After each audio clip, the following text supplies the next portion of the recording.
조 바이든 대통령과 시진핑 중국 국가주석의 정상회담 이후에도 중국은 여전히 북한 문제와 관련해 바람직한 역할을 하지 않고 있다고 백악관 고위관리가 지적했습니다. 그러면서 중국은 북한의 최대 교역국이자 안보리 상임이사국으로서 영향력을 행사할 것을 촉구했습니다. 첫 소식 박형주 기자가 보도합니다. 백악관 국가안보회의 NSC의 존 커비 전략소통조정관은 5일 온라인 브리핑에서 지난달 미중 첫 대면 정상회담 이후 중국이 북한 문제와 관련해 협력 의지를 보이고 있느냐는 질문을 받았습니다. 커비 조정관은 조 바이든 대통령이 당시 정상회담에서 시진핑 주석에게 중국이 북한에 미칠 수 있는 영향력에 대해 매우 분명히 밝혔다고 상기했습니다. 북한의 최대 교역국이자 유엔 안보리 상임이사국인 중국이 북한의 도발을 막기 위해 대북 지렛대를 활용해야 한다는 것입니다.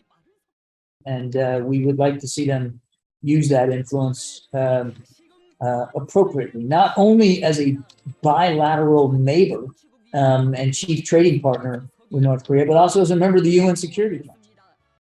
커비 조정관은 그러나 중국이 바람직한 효과를 내는 방향으로 대북 영향력을 사용하는 것을 우리는 보지 못하고 있다면서 오히려 북한은 지난달만 해도 더 많은 미사일을 발사하는 등 미국의 기대와는 정반대의 상황이라고 비판했습니다.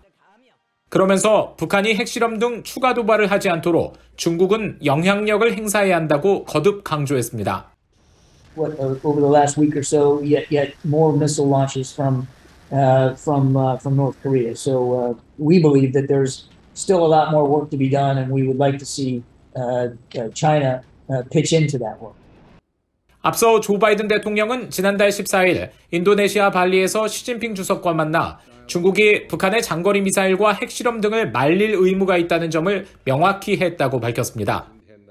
하지만 북한은 지난달 18일 대륙간 탄도미사일 ICBM 화성 17형으로 추정되는 탄도미사일 발사를 감행했고 이후 중국은 미국 등이 추진한 유엔 안보리 의장 성명 채택에 거듭 제동을 걸었습니다.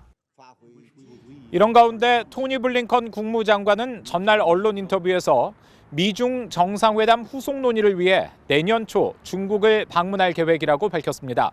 VOA 뉴스 박형주입니다.